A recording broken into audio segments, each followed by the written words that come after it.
Welcome everyone. Welcome to this third session of Dualities, the Marriage of Opposites. I'm James V. Barbieri, Associate Program Director here at the Pari Center, and I will be your host for today and throughout this series.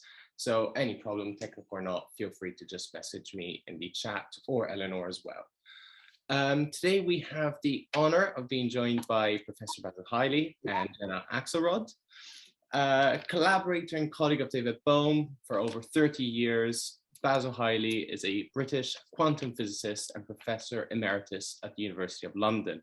He received the Majorana Prize for Best Person in Physics in 2012. Basil is also best known for his collaboration with Bohm on the implicate order and his book, co-authored with Bohm, The Undivided Universe. So welcome, Basil. And we also have Jena, who is the associate director here at the Pari Center and founder of Numina Productions, where she directs and produces surreal, enlightening film, television, and web content. This year, she will premiere her documentary entitled The Absurdity of Certainty, which features Pari Center co-founder, physicist, philosopher, Dr. F. David Peat. Today, Basil and Jena will discuss together the duels of non-duality, the quantum potential, and the nature of consciousness, where Jena will be, in her own words, a plain language speaker to Basil's hard physics talk. Just before we begin, I'd just like to go through a couple of guidelines for this call for the newcomers. First of all, if you could please mute your microphone during the call, just to ensure good quality audio, but at the same time, we do encourage you all to turn on your cameras. Throughout the call, please do use the chat, as it's a great way to share your ideas with the group. We do, however, ask to have an open dialogue in the chat and respect each other's ideas and opinions. I do understand some do find the chat distracting, so if you wish to just hide the chat, just press the chat button again in the middle of your screen and to close it. Finally, this session is recorded for archival purposes, and for you all, you should receive the link in about 3 days' time when the recording is ready. So to start today's session, I'll pass it over to you, Jena. Welcome. Thank you, James. Hi, everybody. I'm so happy to see you. Can you hear me okay? I'm going to take that not in cool. Okay. I'm going to just share a couple slides to give you a sense of where we're headed here today. And let me know if that looks okay to you. That's the title. Yeah, that looks normal. Okay. So to break it down, those are 3 subjects that we're going to hit on. We're going to start right now, get into a little bit about duality in science. And then Basil's going to confuse the heck out of me as we talk about the quantum potential, and we'll kind of screen share back and forth. And then we'll get into more practical, from my point of view, applications in consciousness and the lived experience. And so the question on the table is, what is Basil talking about? And just to be really upfront, I don't know, but we're going to do our best to get through it. And Basil's probably going to look like that by the end of this, right? So before we get into duality, there's just one thing, is a homework assignment for Basil, which is, can you explain the 2 forks that quantum theory's math took that are on this slide? You want me to do it now? Well, I thought you wanted to start with that, and then the next thing will be about duality. So you're giving a slight context about what we're about to do on the duality slide. Yeah, okay. I think it's very important to realize that quantum physics actually had 2 births. The original birth was with Heisenberg and Born and Jordan, where the mathematics was new to physicists then. And in fact, when I think it was Jordan saw what Heisenberg was doing, he said, look, man, you're doing matrix multiplication there. Don't you understand that? And that was where the matrix mechanics was born. But it's very difficult. And some of the expressions of trying to solve quantum mechanics with the matrix mechanics proved pretty difficult. And to get the energy levels for the hydrogen atom, for example, I think Pauli goes through a very complicated calculation to get the right answers. In the wave mechanics developing. Now, normally, historically, it's De Broglie who started with suggesting that in fact there was a similar, that the fact that you've got photons giving rise to interference properties and you've got particles. So he thought about the symmetry and said, well, why don't particles give wave patterns? And so that started the wave mechanics. Okay, And that's actually great. Davis and Germer did the experiment. And so that's where, and those calculations using wave mechanics are much easier. They're not easy, Okay. they're much easier. So that's the background. That's it. Yeah, old math. Okay, so duality is topic 1 of 3. And so this is duality in science. This is our slide about that. Do we want to talk just before we dive into quantum potential, give some context further for the dualities on this screen?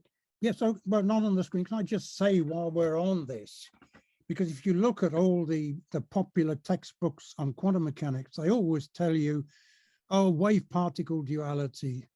It's a particle and but what the hell does that mean? How can a little, you know, this is what started me off on this whole thing.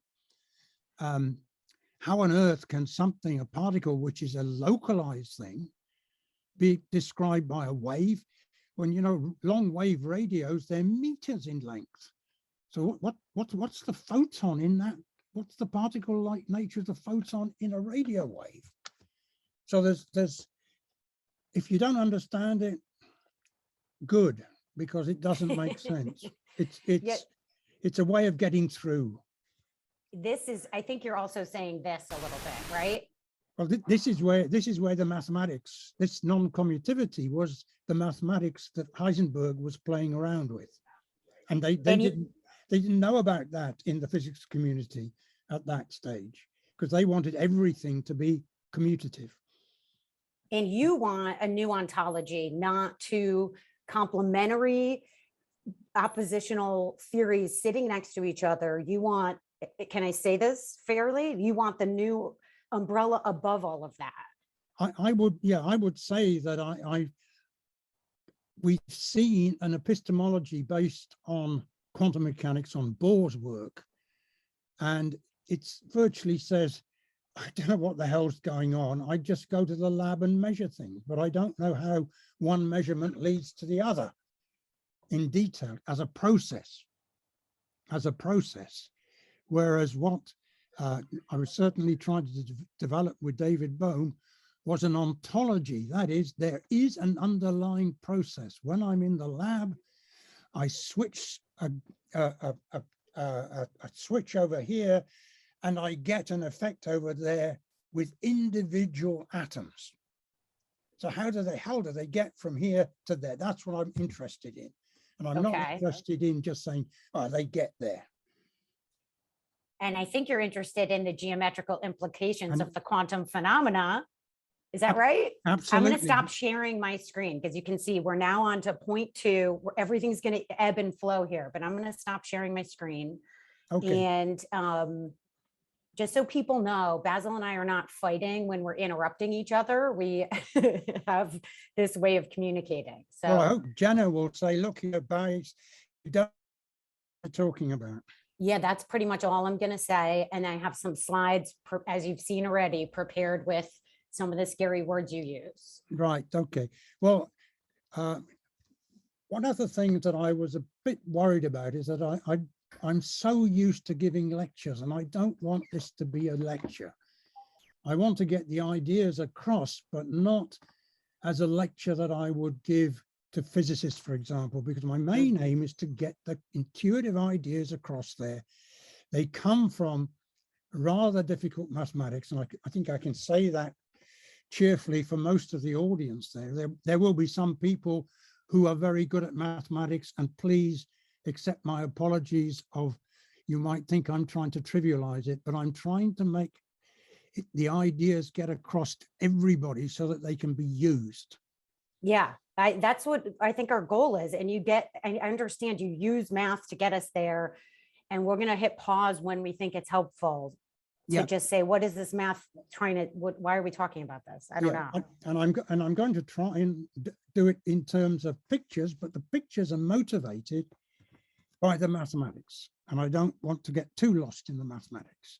That's fair. So- And I'd like, if people want to chat with me, if I didn't hit pause at the right time, feel free to Oh, shoot me a God, no. message. Sorry, I can't get to the play button. Okay. Well, sorry, I don't want this, so let me get off it straight away. So what I want to concentrate on is energy, because I don't know what a quantum particle is. It's not something that I can say, oh, it looks like this. Because if you try to find this bit of solid billiard ball-like thing in nature, it doesn't exist. We've chased it right the way down to inside. First of all, it was the atom, and then we found the atom was really a nucleus with the electron doing something very mysterious around it. You then went down to the nucleus itself, and you thought, oh, here we are. And then we found the nucleus. Oh, okay, it's made of 3 quarks. And no, if you look at it carefully, there's only 2% of what they call valence quarks. The rest of it is a big mash of particle, antiparticle, quark, anti-quark creation, all sorts of activity going on. So it's all energy. And yet it's in a capsule in some way. And the difficulty is, how do we relate this energy that is flowing everywhere with the capsule-like thing? And we can start right with relativity. I think we've got to bring in relativity. We cannot do what quantum mechanics is telling us without going to relativity, even though we want to be in the classical domain, that is the non-relativistic domain. So it's a bit confusing in a sense. Right, what we find is, and you all know this famous energy of Einstein, mc squared. So there always is a mass equivalent. And you mustn't think of mass as something like a billiard ball. Energy itself has mass associated with it. And then what you find is there's a rest mass, and you have this denominator. And if this denominator was 0, then was 1. In other words, this is so small it's just 1, because v is a finite velocity of the particle, c is the velocity of light, which we know is a very big number. So if we expand in a series, we find the first term is just the rest mass. So we'd be in classical physics, and we could talk about billiard balls, and there would be no contradictions. But we've also got to have the kinetic energy. And the kinetic energy is half the mass times the velocity squared. And we know about kinetic energy because when we're in the car, we feel it, we know it's there. But look, in this expansion, there is the remainder. Now, if we're only dealing with small velocities in our car compared with the velocity of light, we can throw that away and say, well, it's not really relevant. But when you go down to the size of a particle, is that justified in throwing it away? There might be something that extra energy is very important. So that's point number 1. Point number 2 is the de Broglie side of things. And this is where you get energy related to frequency and momentum related to wave number. You probably know it in terms of wavelength. And so we've got a duality there, that we've got an energy and momentum, which is like the dynamics, with something to do with time and something to do with length. So we've got some sort of correspondence we're bringing together, and this really was the thing that gave rise to wave-particle duality. Because we saw things that particles were doing, interference patterns, for example. And then Schrödinger came along and he said, oh, look, let's put the two together and say that really the particle has a wave function associated with it. Now, the physicists have made that into the wave function being a function of state. And that has really got so deeply ingrained that I have tremendous difficulty in saying, no, and yet, if you read von Neumann, who was a great believer in the wave function approach, he wrote that book, Mathematical Foundations of Quantum Mechanics, all based on the wave function and Hilbert spaces, at the formalism is called. But about 4 years later, he wrote a letter to his friend Birkhoff, and he said in this, I'm sorry, I am afraid I'm going to make a heretical statement. I no longer believe in the wave function. I no longer believe in the vector in Hilbert space. And what he had actually done in a paper which we discovered in it was the same time, 31, it was written, it's in German, and I have not seen an English version of it, except the English version that I started, Fabio Foscura continued, Peter Van Rees polished it up. We tried to get a German scholar and they said, it's not German, it's some sort of Hungarian German. So it's not really true, but I just thought I'd throw that one. It's difficult, it's not in English. And there he actually does something very strange. It's known as the Stone-von Neumann theorem, but he doesn't use the wave. He uses the algebraic approach to actually show that that's okay, and nothing more and nothing less. And he actually develops the Moyal algebra in 1931, and Moyal didn't come until 1949, and Moyal had Bohm's quantum potential in his paper, coming from the algebraic side, and Bohm published in 1952. So there's a long history there of the idea being already there. Okay. Now, yeah, I have a bunch of slides here of you talking about this. Like, was Dirac and Moyal, it was dynamics versus statistics, and you're trying to do together. Is that fair? They're right. They're an or and you're an and. Yeah, but Dirac and Moyal interacted with each other when Moyal was trying to do his PhD thesis. Whether he was a supervisor, Dirac was his supervisor or not, I don't know, but they certainly interacted. And this paper that I hope I mentioned on air that I've just had published was about the Moyal-Dirac controversy. And I finally analyzed it, that the reason why Dirac disapproved of what Moyal was doing was because Moyal was emphasizing the statistics, where Dirac wanted to talk about the dynamics. And it's the dynamics that is contained in this relativity, because it's about not about waves and particles, it's about the dynamics. And of course, the big problem is, how can we bring general relativity with quantum mechanics? So my digging here has been, let's see what the concepts are, to see if we can have a new way of actually trying to quantize gravity. I started my life as a failure. My aim was to quantize gravity. And here I am, an old bloody man, and I'm still not quantized gravity, so total failure. But you did something really, really cool. And you just very recently, you've done some really, really cool stuff, and you are slow boating our way to it. So we're all going to miss it because you're just showing us a bunch of trees, and you planted like a huge forest. Okay. Is that fair to say? Yeah, well, that's fair to say, but I'm just trying to, I want to lay the foundations, which we're then going to build on. Yeah, I'm with you. I'm with you. Rather than woolly ideas, I want to say how simple and precise they are. And then we'll go, then we'll expand up and we'll speculate. And totally. I just want people to keep that in mind, that we're not, you did something new recently that is pretty impressive.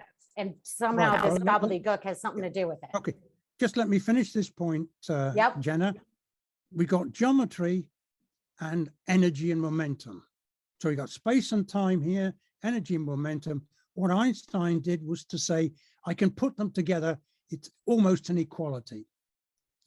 So that's the duality becoming a non-duality anymore, because they're related to each other. And we know about what this tells us is that it's the matter and that affects the geometry. But of course, it's also the other way around. The geometry affects the matter, the energy momentum. So the question really is, what comes first? We really are at a chicken and egg situation here. What we've been doing in physics is taking the Euclidean space, because that's the geometry that everybody thought would be the geometry, until people like Lobachevsky and Riemann and Clifford all suddenly found that there were other geometries. So the geometry is not something absolute. There is a deep relation between the geometry and the energy momentum. So you're creating your space, as it were, or space is, it's a chicken and egg situation. Let's go on. Now, the interesting thing is it's about energy flow. And the message I want to get across is we've got to focus on energy, not on particles and not on waves, but on energy. And we know about energy. Please. Sorry to interrupt. Can I think of that as the umbrella, like ontology concept? Yes, what we talked about before. Yeah, and the energy is about process. It's not about things moving in space and time. It's about the activity, and through the activity we create the space and the time. Okay, so that's the general idea. Now, you might say, what the hell has this got to do with consciousness? Well, the whole point is that you've got energy flowing in the neurons, but remember, the flow, the energy also creates connections in the brain. And you know, Alzheimer is when these connections break down. But when we're growing up and learning things, we're creating the network. So we're creating the geometry. And if we realize that that's what's going on at a fundamental level, I think we'll be moving forward in trying to understand consciousness. Okay. Now then, energy. What is energy? We all know about it because, you know, oh God, I'm tired. I don't want to do anymore. Or else you get up in the morning and your kids get up and oh God, and they've got so much energy they don't know what to do. So it's something intuitive. We've got a feeling for it. We don't need any mathematics. But the question is, how do we qualitate it, make it qualitative? And what we had was, remember, the second term was the kinetic energy in the expansion of mc squared. And the kinetic energy is, now I'm looking at just calling it momentum squared. Okay, I hope that people don't worry about that. But we know if we've got a momentum, we keep going. I've got my momentum going, you say so. But now let's look at it, because I don't quite know what the mass was. You see, the mass is rest mass, another term, another, and we've thrown a lot of it away. So perhaps there's something more general in just in the product of these two things. And so as mass doesn't get, I just put it equal to 1 because I don't want to have it in the formulae. Right. Good. Now then, okay. Now, what's the point? The point is that if we're doing Euclidean geometry, then this just becomes, this is just delta ij, which is just p squared. Sorry, something's come in which shouldn't have done because I've touched the button. Now, when we go, okay. Yeah, when we go to Riemannian geometry, you take this up in a minute, Jena. If we go to Riemannian geometry, we can't leave out this term. So this term, and it looks horrendous, but it's to do that one. It's to do with curvature. Can I tell you the thing you said to me that made that thing make sense? Go on. When you see the R and the squigglies and all that weird nonsense there, it is the description of when you try to wrap a soccer ball in wrapping paper, that weird extra nonsense, which we just can't get, you know, the area is too big. We want it smaller. So the surface area on the surface of a sphere is smaller than the area mapped out by the Euclidean space. So it's really saying the geometry is wrong. So we should be looking at quantum mechanics in a geometrical way. And this is the move forward that I've been developing, that Jena knows about. Okay, so there's the illustration. Now, what the hell's this got to do with the Schrodinger equation? What does it have to do with it? Okay, but then you see what you find is when you're talking about the Hamiltonian, when you're talking about energy, the classical physics talk about this Hamiltonian, which is the kinetic energy plus the potential energy. So we slowly we've almost got to the quantum potential energy. But what we find is if we write out the Hamiltonian and it comes in p squared, and if the geometry happens to be Riemannian geometry, we've got an extra term coming in there. And then we use the quantum rules.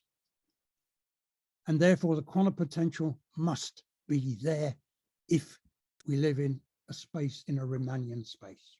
So we can't ignore it. Heisenberg was wrong when he said David Bohm was trying to make 2 + 2 = 5. He was trying to make 2 + 2 = 5 because he was trying to do a Riemannian geometry in Euclidean space-time. And can I say what I think you just said in a totally different way? Please. Like the world is, right. well, I'm definitely tell them whether you're right or not. Well, I'm definitely wrong. Take that as a given.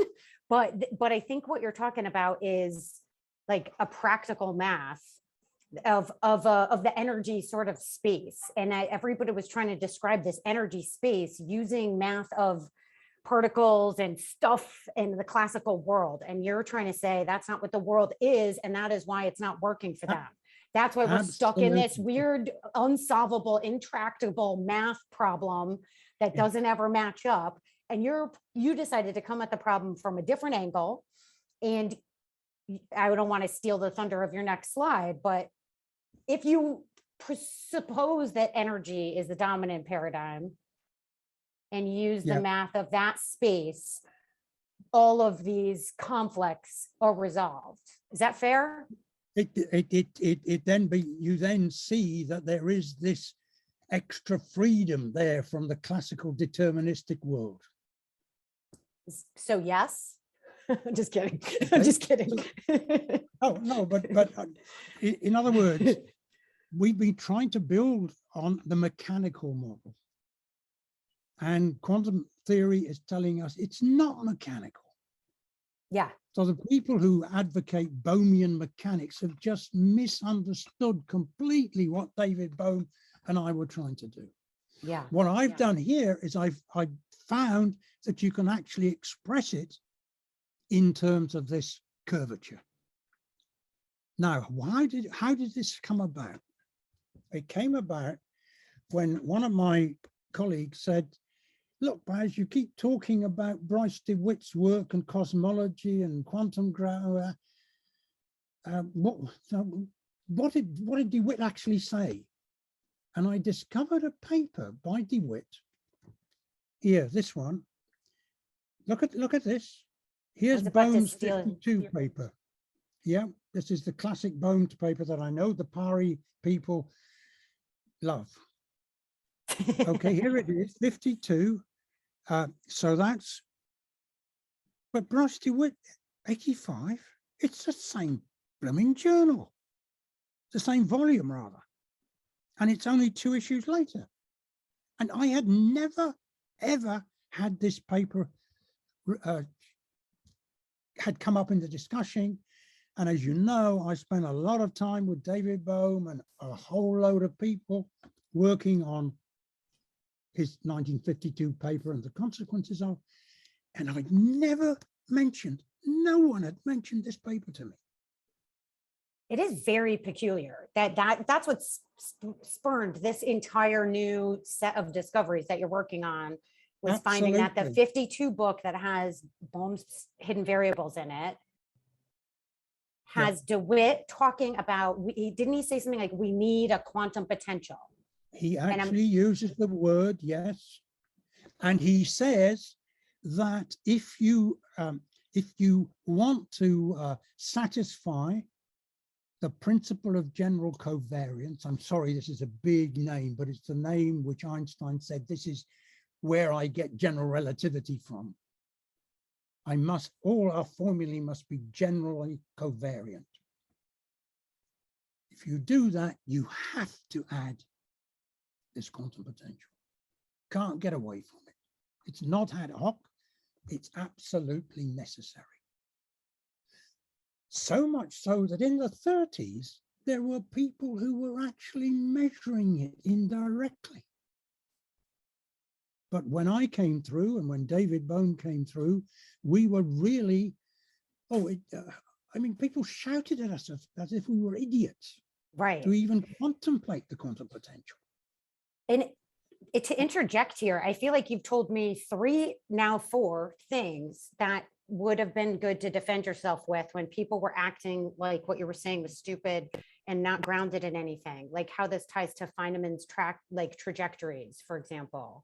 Yeah. And like if Dirac had squared H bar, he would have found the quantum potential. Yes, yeah. And DeWitt mentioning the quantum potential. Well, okay, sorry, can I just mention that? Because in De Bohm, in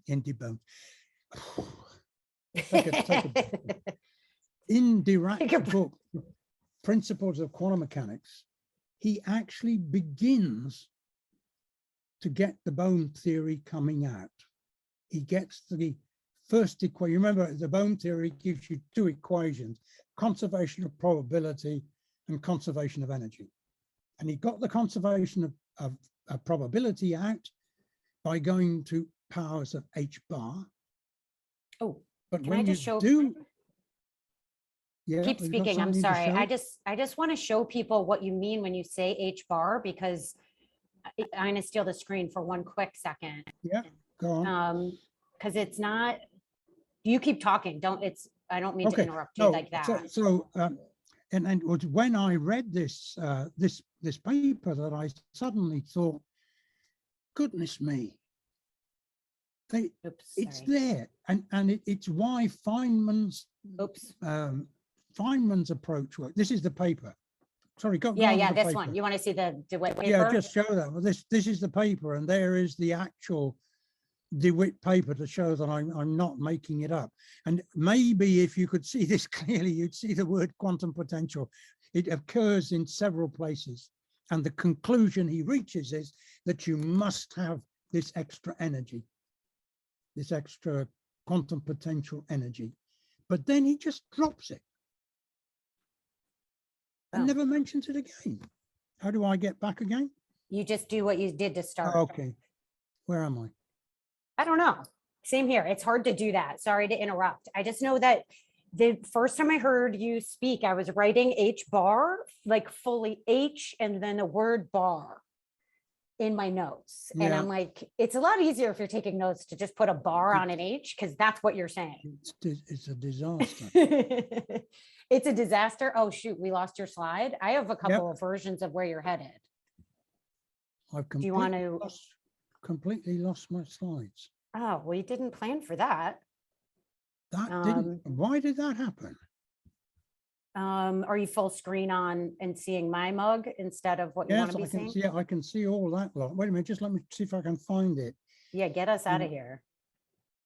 Oh God, what the hell did I call the thing?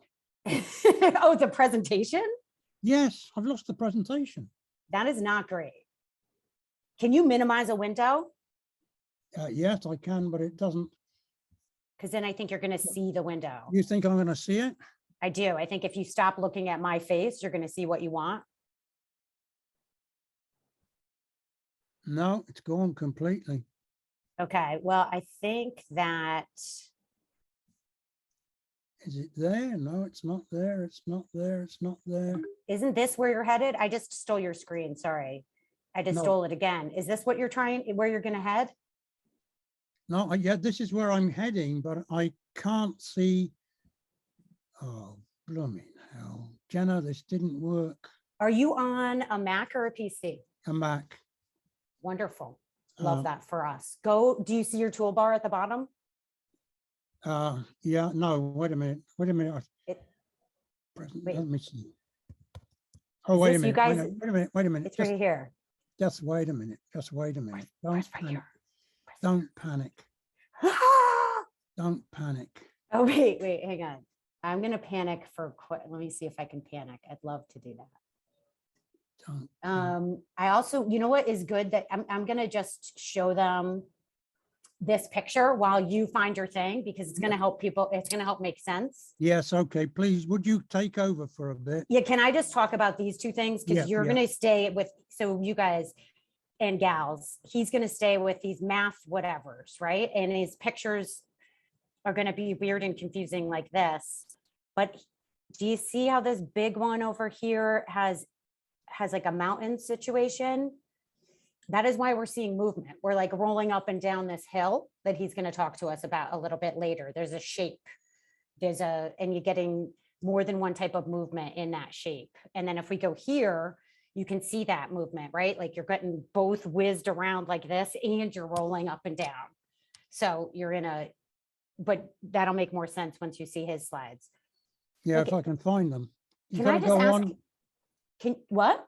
You better go on a bit more. Oh, I'd be happy to. I have so many cheat sheet slides because I don't understand most of what you say. Here's DeWitt's quantum potential. Here's the H bar. You're going to say this sentence, and I'm going to need to read this slide over and over again. Let me pretend to be Basil for a second.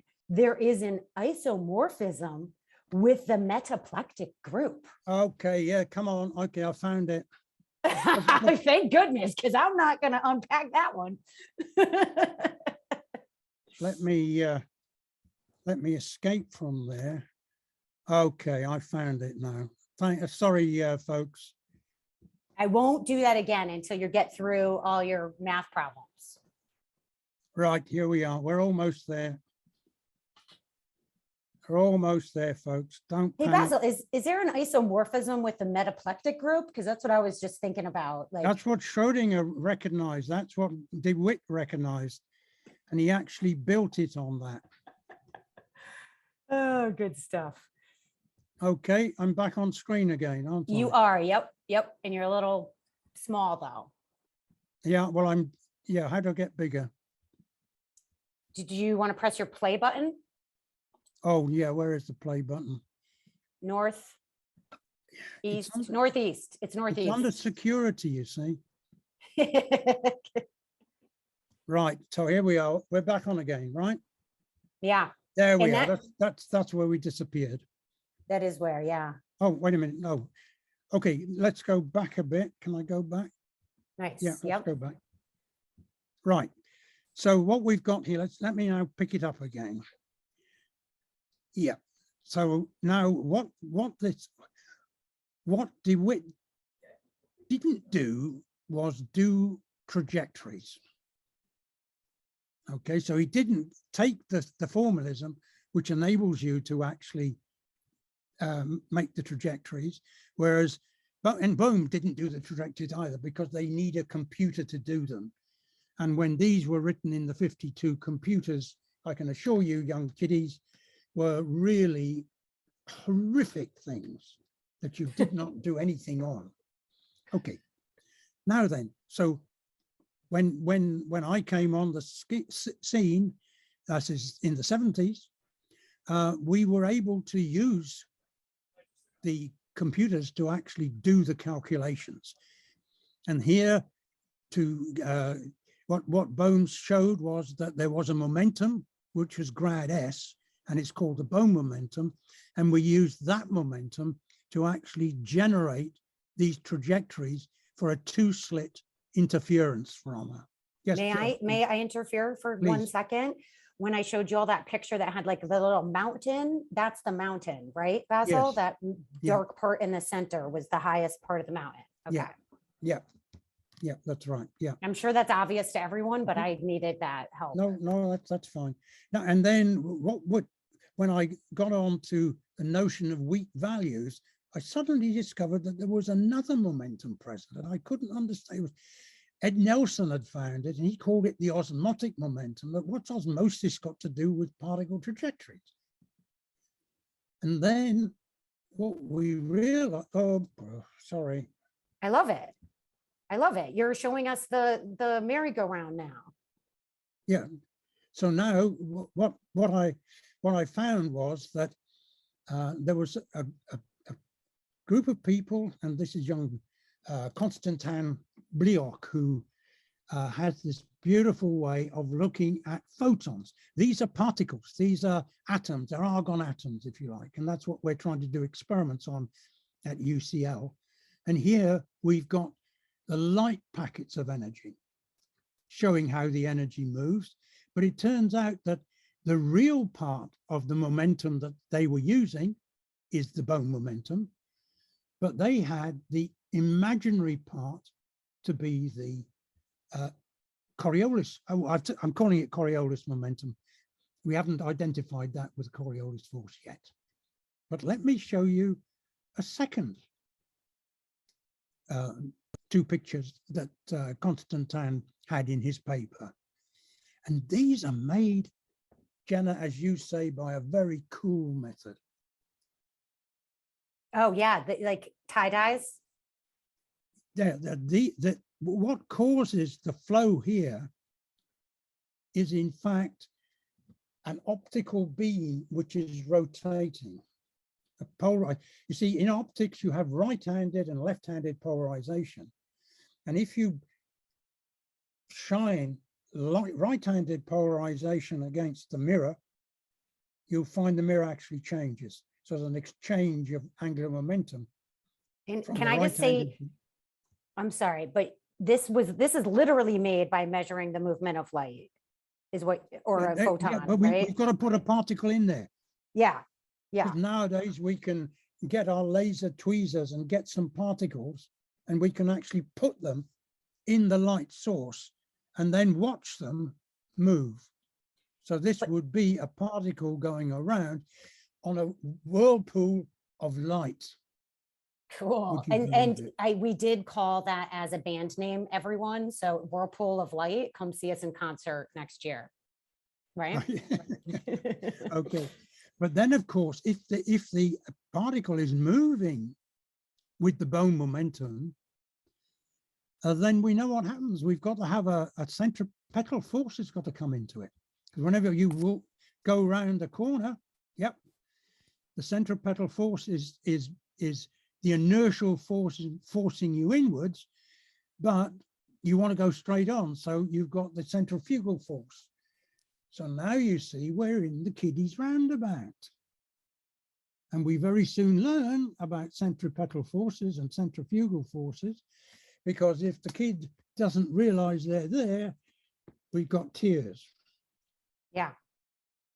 Okay. And I mean, this is really, really silly that I'm going to say this, but we're still talking about, and you're still literally working on the same whole thing where we're shooting through a double slit and we're trying to figure out why the heck did that particle land on that part of the plate?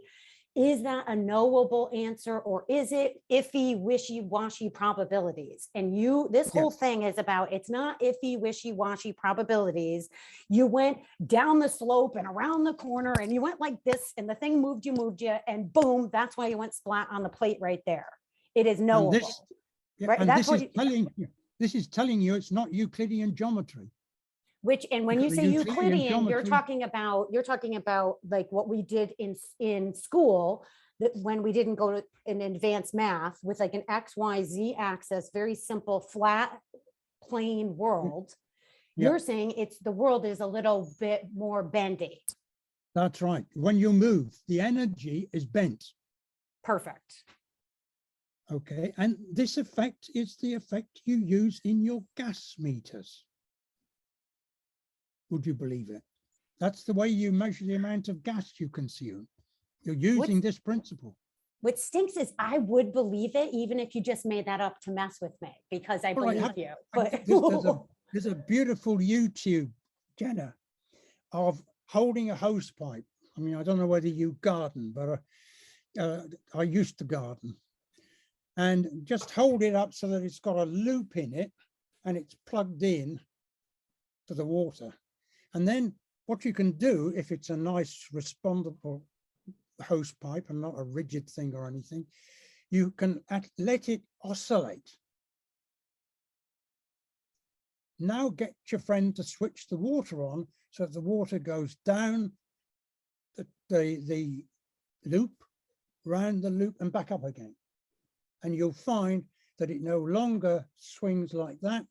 It actually turns and swings like that. Neat.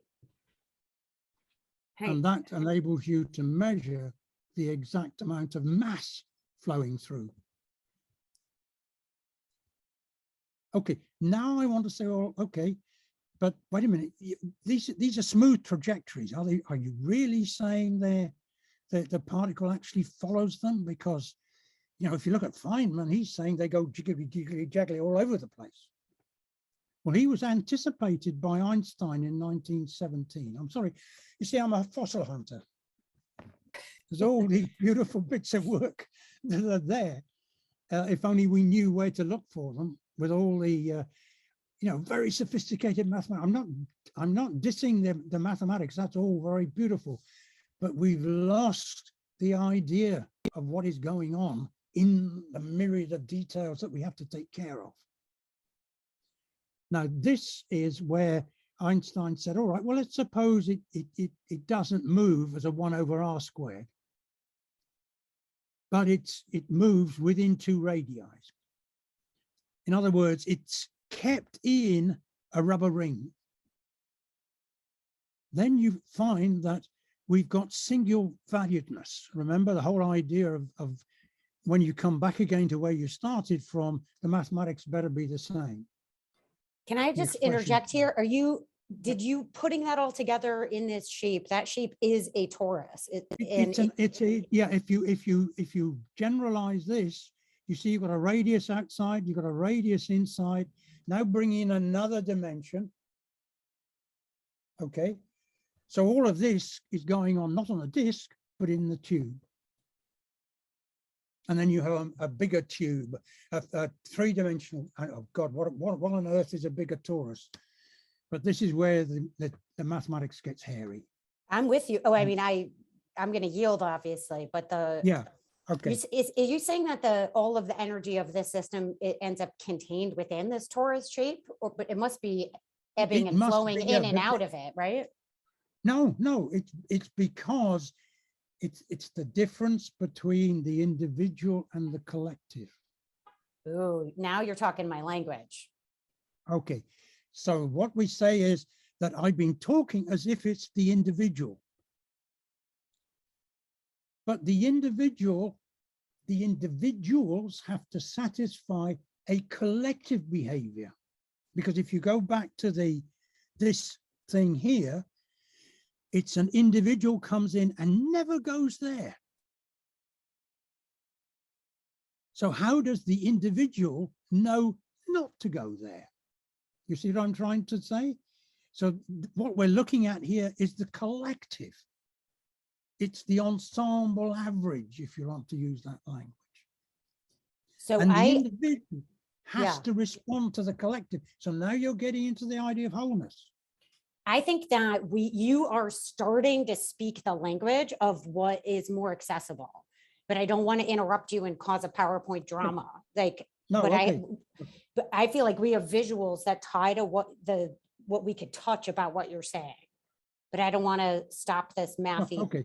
Yeah. Well, I'm almost at the end, so please, then we can discuss these general ideas and see where we go.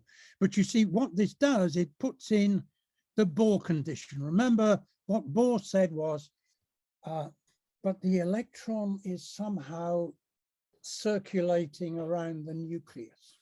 We're back to an atom again. But if it's circulating, it must be accelerating, because that's what happens here. We're accelerating because we're changing the velocity, and that's an acceleration. How does it stay there? And he says, oh, there are special orbits in which Maxwell's equations don't hold. In other words, they won't radiate because Niels Bohr said they won't radiate. But now we can see a topological reason, I'm sorry to use that word, as to why they're not radiating, is because they are satisfying these conditions, that the energy must satisfy these conditions. But if you put them jigger-jagging around, then you find you've got a second closure, and that gives you the second quantum number. And this was the Bohr-Sommerfeld, which they just guessed at.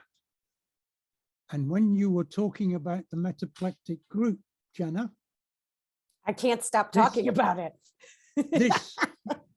this is coming from the metaplectic aspects of the motion, and this is the rotational aspects of the motion. And so there's another slide, right? Have I With got math? any? No, that's it. What? Sorry? Is there another math slide? No, that's it. Okay, so I'm going to switch to, I want to hear you, but you said a lot of things. So Yeah, I'm going to please. I'm just going to pull up, if everybody's still with us. Everyone okay? I'm just going to pull up. Hi, V. Hi, V. Good girl. Did I share? I didn't share. Okay. I'm just No, going to say, I'm going to just say one. Can you see one big slide now? That looks okay? Okay. This is, I'm quoting you right now. Quantum mechanics is not another world as the classical world emerges from the quantum processes. Yeah. Would you still agree with yourself? Oh, absolutely. And I'm glad you put that in there, because that's emphasizing what I've been trying to say here. This movement that I'm talking about is the relation between velocity, acceleration, kinetic energy. These are all different forms of energy, how the energy is distributed. Is it accelerating? You need energy to accelerate. Damn it Okay. all. That's our big problem on the earth at the moment, because if we don't move, you know, if we don't have energy to burn, we're not going to go anywhere. Okay, well, I'm going to move us, because the slides that emphasize your point are now under the consciousness umbrella, point number 3. Okay. And But please, have I made it clear? I'm going to help you make it clear for somebody like me right now, if you don't mind. I'm not actually changing subjects. It looks like I am, but I think I'm saying the same thing. This is what we're talking about, I think. A shift from the classical to a quantum way of perceiving the base case of reality, that we care more about the energy than the physical objects. We care more about the process than the objects, the verbs than the nouns, the whole than the parts. Is that true? That's what we're talking about. That is, if you look at the details, that's what the details are trying to support by saying nature is behaving like the process, energy, verbs. We should really be using energy, process, and verbs and whole.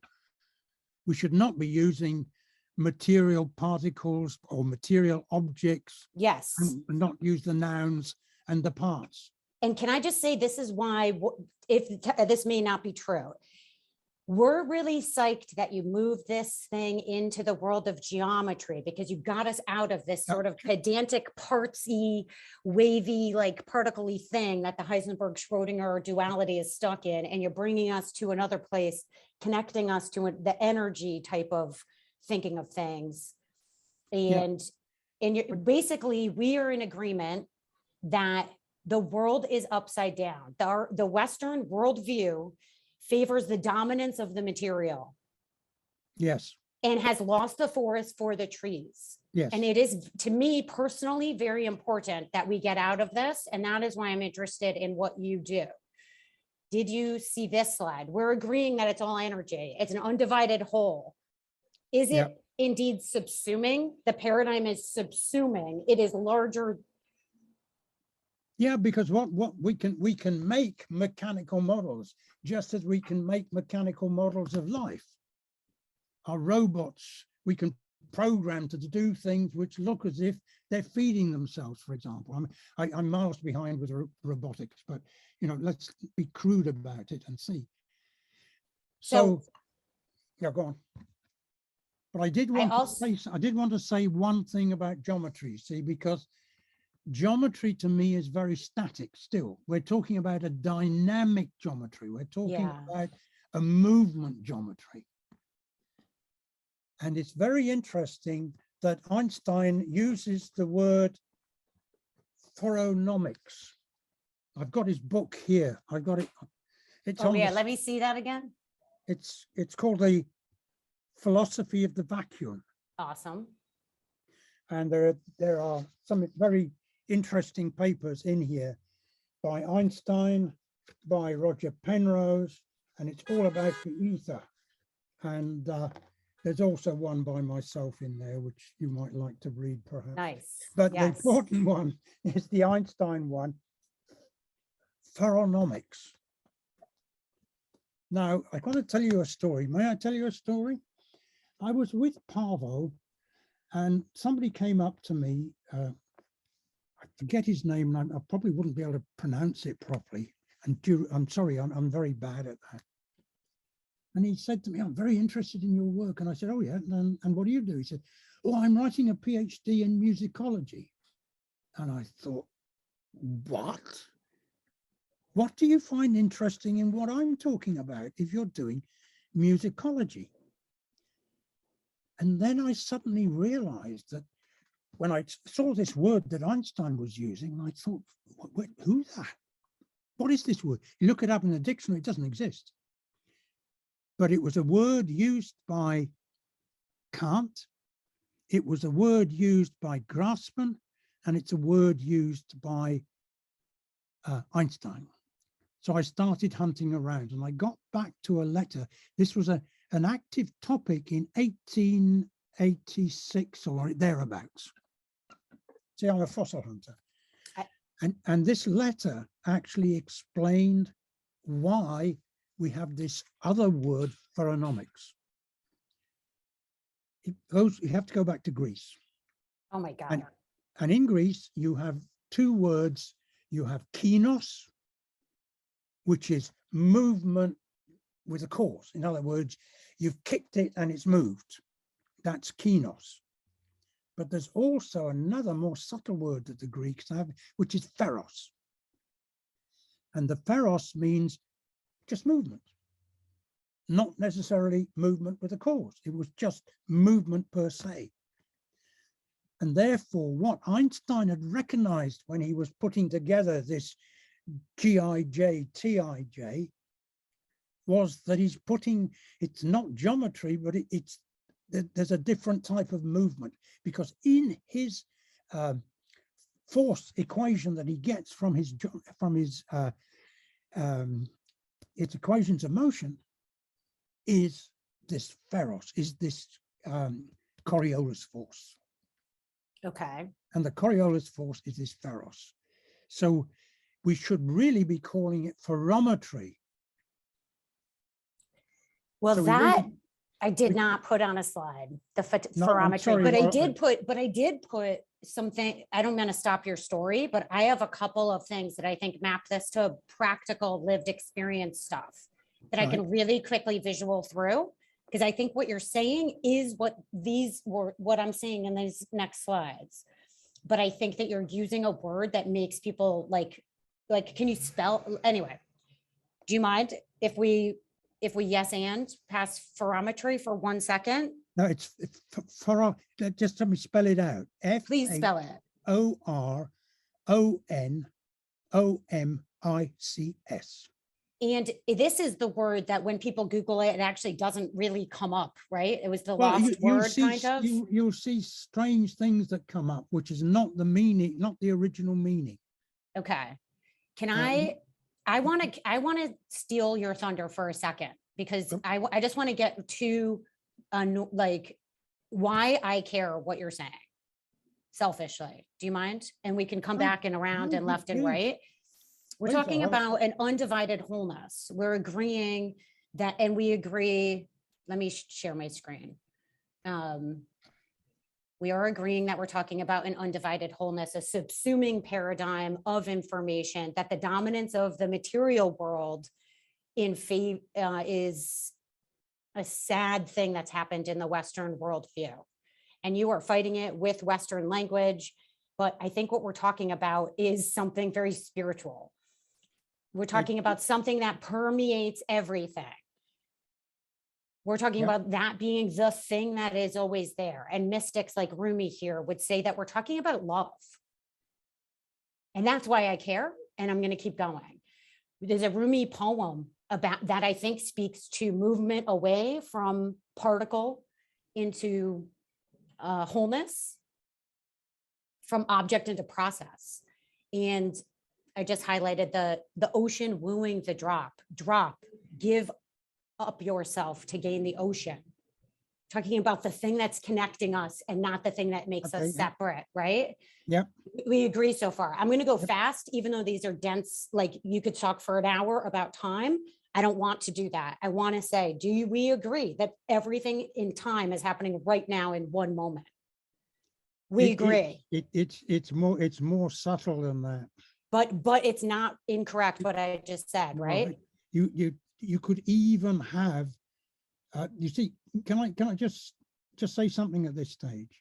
I'm a little scared that we're going to get bogged down, honestly, in time. I'm looking, and yes, you can, but like, I feel like we have a journey to go to, and we've got people to listen to. Like, people want to ask us questions. So I do want to hear, go on. Oh, wait a minute, can I read? I didn't read it properly. Wait a minute, hold it a minute. Yeah, no, I agree that statement. I've just read it carefully, and I agree with it. Okay. Yeah. So basically, what we're getting closer and closer and closer to basically every culture that isn't a Western culture's like sense of truth, sense of wholeness, sense of being in a lived universe where we are all one, we are all connected. And I would like to just put a couple more examples of that in front of us before we get deeper into something about time or something that's going to disconnect people. Okay. So what is Pema Chodron saying here? To stay in the now. Yeah. You are talking about a world in which now is the only truth, and so is she. Well, I was talking in a way which is very difficult for me to talk to, because we don't have the concepts to deal with this. I'm saying, yes, it's a chicken egg. I'm using that kind of, do we take the movement as basic and the construction? It's not clear. I don't have the concepts. That's what David Bohm and I spend a lot of time trying to puzzle out. This is why I'm very happy with why I'm thrilled with your work. And even though it's really inaccessible to me, I'm trying so hard to understand you, because I think you're speaking to something that we've personally experienced, many of us who are interested in this from like a non-mathematician point of view. And this is a lot to ask, because I'm going to say something on this slide, and then I'd like to go to the next slide. And this is a huge, dense subject matter. And so forgive me, but I think that you and I do agree that it is unscientific, just as David P. agrees with me in Absurdity of Certainty. It is unscientific to make me sound like I'm crazy if I suppose that consciousness is not entirely locally grounded in just the physical brain processes. That because we favor the material world over the energetic world, science is somehow forcing me to agree with an assumption that they can't prove. They can't prove the locality of consciousness. And they're the scientists. So to force me and everybody who has a spiritual awakening experience, which is all of us, when we dream, when we're in danger, when we dance, when we laugh, when we're born, when we're playing with a dog, like all of these things, we're vibrantly alive, totally in the now, time stands still, and we're connected with each other. And I know who's about to text my phone for some reason. I just want to say that when I first woke up to these ideas, I drew them in my journal. Okay. Yeah. And I drew these things, not the computer-y tourist drawing, but I drew these things because I didn't know how to describe what I was experiencing. But I think that you're talking about what I was experiencing. And since I'm not a great artist, let's just look at Alex Gray overtly the toroidal shape, because that's what he sees in his meditation as the energy around his body. So I'm going to just move. This is just going to the next slide. We'll hand this back to you and to the audience as you see fit. But I think we're talking about two different things. I call the classical regular material world the first gear. And to me, that is when we're in the box. And the second gear, we're in the zone. And we know a lot of different words that fit into these buckets. And I know it's unfair to a scientist to metaphorically make you talk about ego mind noise versus like an enlightened stillness. I get that that's vaguely unfair, but I'm pretty sure that's what we're talking about. Circular, not linear time, things like that. So this brings me to a question that puts the floor back onto you and maybe is slightly off topic, but I notice the explicit order is the material world that I'm knocking on this table, and the implicate order is something mushier. But you are not talking about the implicate order for some reason. You're talking about the quantum potential. And I feel like it might be helpful for us to understand what happened to the implicate order. And now I will be quiet and you talk about time or whatever you want. And James wants to talk to us. Oh, James yeah. Just wanted to come in and ask Basil if you could talk about that time concept. There's a bit of a request in the chat for that. Oh, sorry, everybody. Sorry. Well, can you keep it in mind, please, James? Because what I'd like to talk about is this slide. It's very important at this stage. Can I? And then James, remind me the question about time, okay? Oh, James, I hope he's got that message. Yeah, he's got that. Yep. Okay, good. Now then, what I've been specifically talking about is putting the Bohm approach into a general geometric form. But there is another way of looking at it, and that's the algebraic approach. So what I've been doing really is working down your first slide, Jena, of the Schrödinger side, the continuum and so on. But what about the matrix side? What about the algebraic approach to that? And that is a very different and a very difficult way to actually set it up for the general layperson. But the idea was this, that you find that in order to describe these this duality, we really need to deal with something called non-commutative mathematics. That's the Bourne-Jordan world that you've got. Oh, don't you even. And in that, now. Yeah, and in that, then the way I motivated it was that it's because we can't display everything in an explicit order. And you might be thinking that I'm explaining everything in the explicit order when I'm doing this geometry. But that is making an explicit order out of this deeper structure. And the deeper structure has to be articulated in terms of this non-commutative language. And that's where David Bohm got his implicate order idea coming in. Now, let me try to motivate it. What I've been talking about is position and momentum as if they're classical entities. But in the mathematics, they are part of this overall algebra. This is what you're trying to get at, I think, Jena, because I'm doing the first, I'm putting it all into the first gear. But it's really coming from this second gear and higher. But the second gear and higher, you have to have a way, the mathematical way of talking about it is through the algebras. And this is not very familiar, and it's very difficult to put this across in an intuitive way. But if you put your slide back up again, the one with the old lady, young lady, can you find it? Yes, I sure can. I mean, can I do it? Can I do it in a timely manner? Well, I'll try. I'm trying. Put it on the screen. I'm literally trying to do that. Okay. What you'll see there is, this is lovely. This is where the implicate order actually comes in, because the mathematics, if you want to connect with the classical world, your algebraic elements have to become numbers.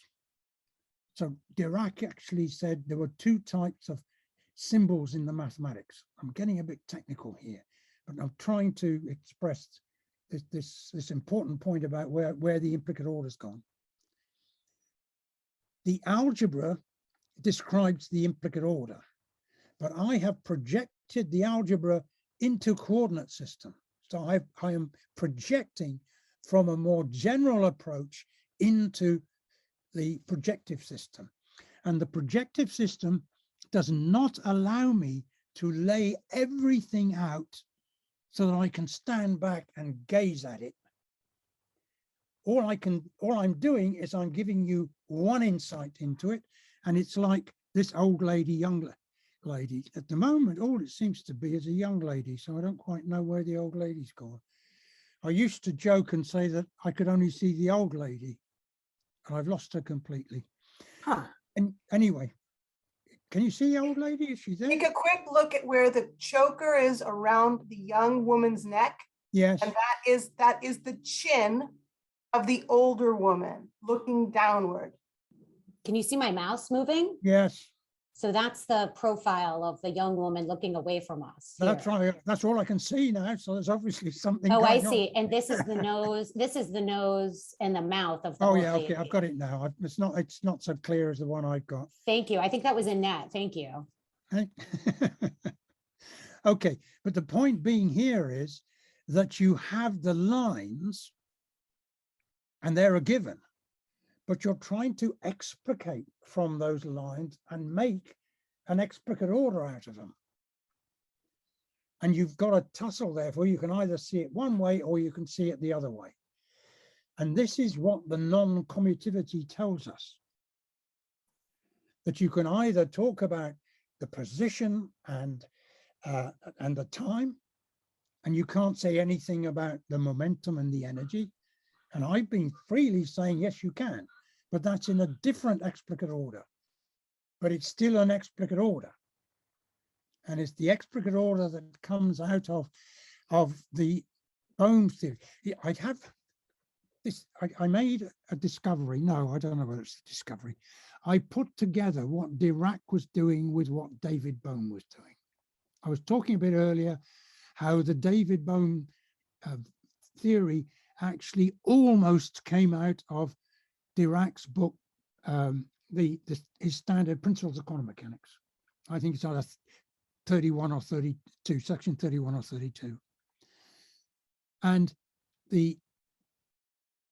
no, I've lost my train of thought. I'm sorry, folks. No, that's cool. You got my brain going a million different ways too. Yeah. I mean, it's about time to start inviting people, but Okay. feel free if you picked up your thought, but feel free to we can let them guide us. So you want me to shut up? All right. No, not at all. I just don't want you to feel pressure if you lost a thought that you don't want to try to retrieve. Well, I often lose thoughts nowadays. It's a well-known phenomenon, so don't worry. I was trying to say that, oh yeah, I know what I was saying, come back again. And that is that people have often said that they thought that the Bohm theory must be wrong. And there's hundreds of papers trying to prove that it contradicts experimental physics. If you go into the algebraic approach, which is what, in fact, Einstein did when he was giving up his hidden variable, his Hilbert space formalism, because what he showed was that this paper in 31 was about the algebraic structure. And he proved that the Schrödinger picture was only equivalent up to a unitary transformation. So it's not unique, sorry, it's only unique up to a unitary transformation. Oh yeah, I do have a slide that says unitary transformation, but the explanation of that doesn't make sense to me. So I don't know what you're talking about. It's that you can have different pictures. You can have the Schrödinger picture, or you can have the Heisenberg picture. And those are the two pictures that you showed on the screen there, essentially, the first slide. Yeah. So these are two different pictures, but they're pictures of the same phenomenon. Yeah. But as pictures, they are only a partial view of them. Yeah. Now, what you can do is you can make transformations. This is mathematics, in which you can have an infinite number of pictures. And the bone picture is what I call the Dirac bone picture, because it was inspired by the work of Bohm and Dirac. And in a paper, in the Advances of Physics thing, you can see I actually set it out in detail. So it's equivalent to the Schrödinger picture. It's equivalent to the Heisenberg picture. But if you like, they're explicate orders. So it's the algebra that contains the implicate order. And that is the essence of what we should be concentrating on. But I can't, this is what we're doing in the physics community, the one I belong to, but it's very difficult to get it to you, get it across to you general guys, without becoming too vague.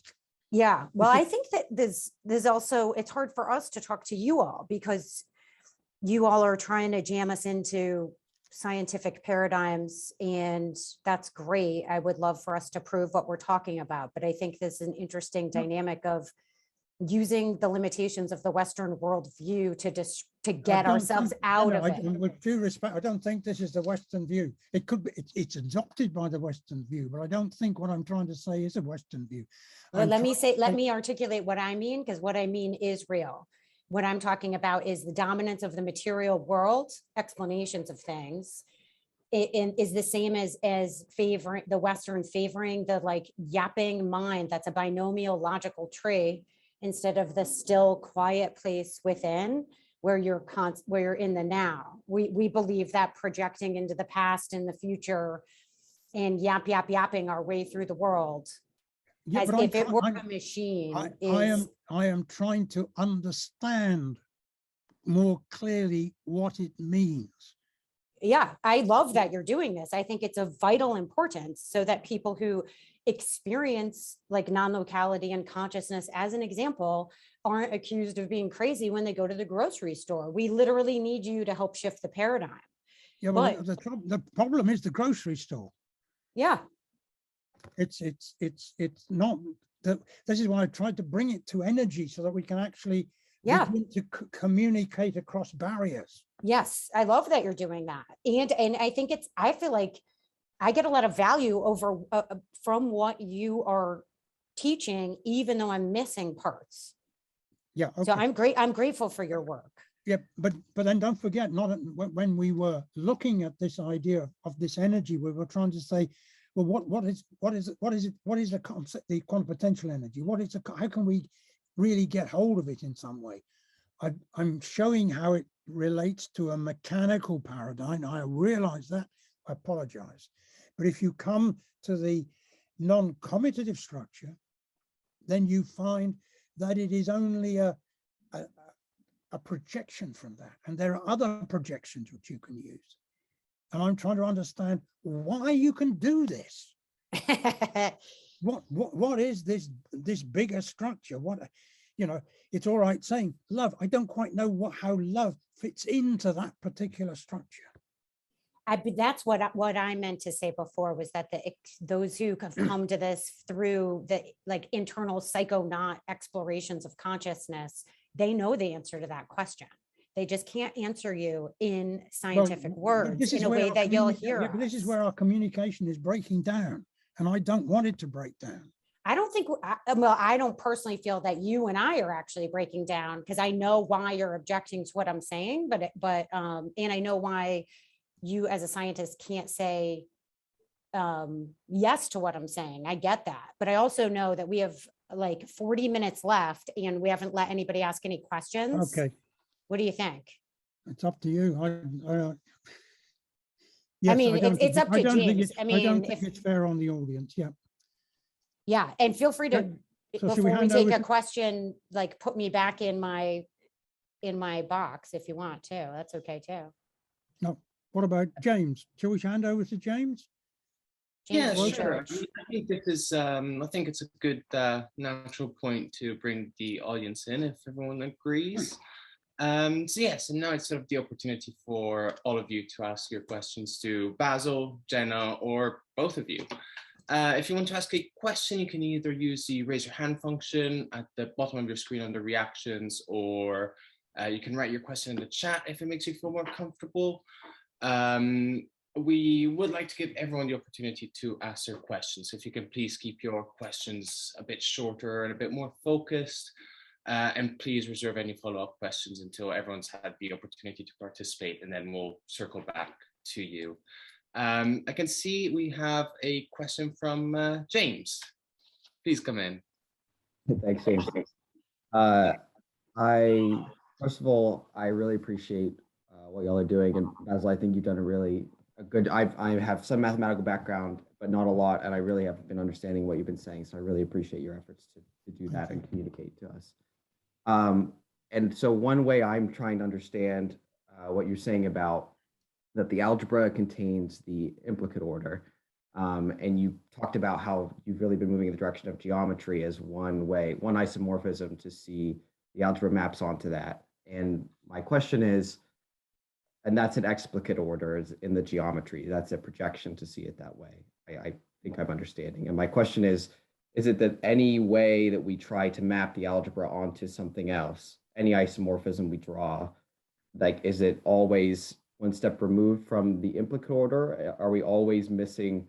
Is there a deficiency in any isomorphism that we draw from the algebra such that we can't describe some element of it? Or are you suggesting that the non-Euclidean geometric space, which we may not know exactly what the geometric space is yet, that we can fully map on to that isomorphism and draw a meaning out of that? I still think it's a bit like we're trying to build up an understanding, and the only way we can build up the understanding is by having a look at these different snapshots. And then by the different snapshots are not going to say always the same thing. They're not going to give us the same idea. So they're going to give us a partial view, and then we say, yeah, well, then how do we fit it in with the other partial view, and so on. So we get a broader picture of the implicate order. That's all I can say at the moment.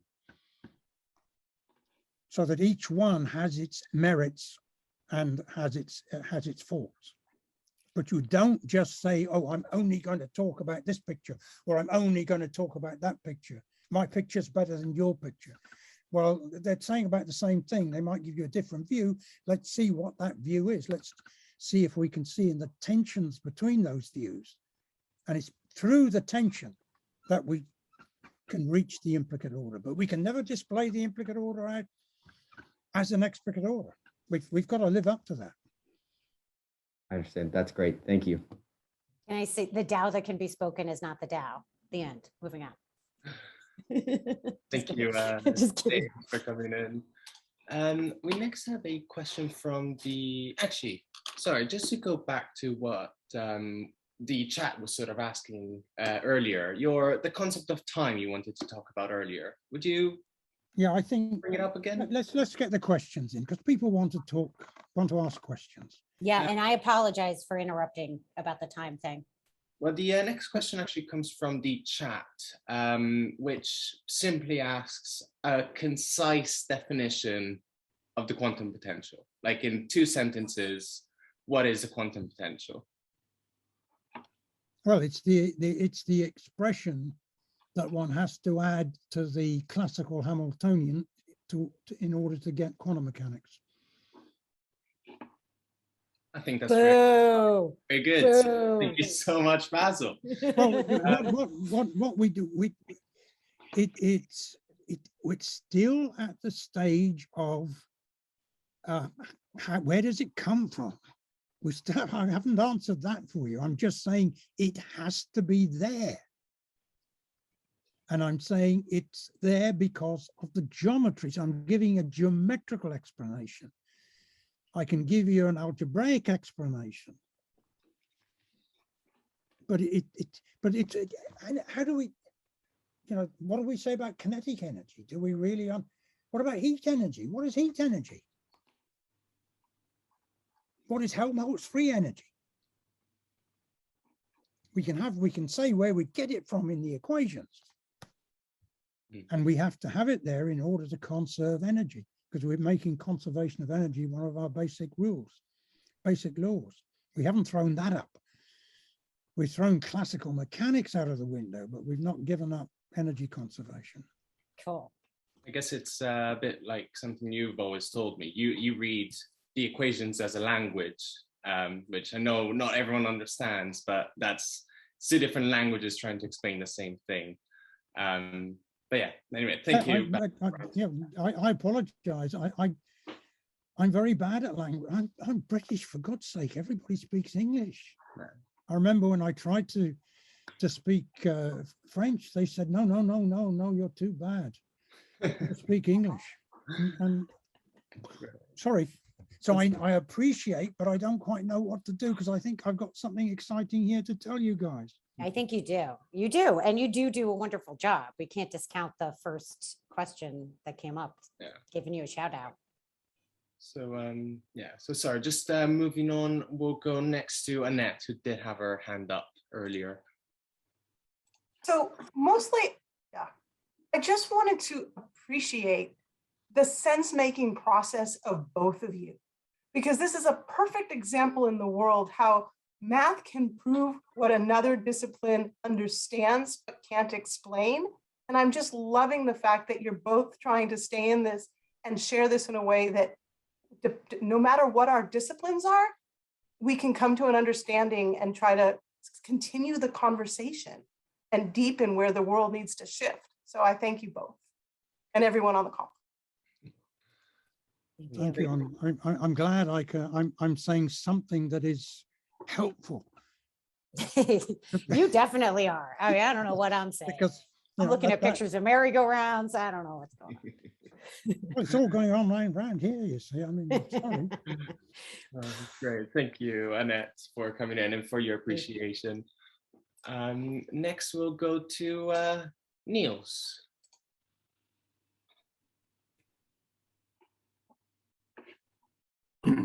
Hello, Basil.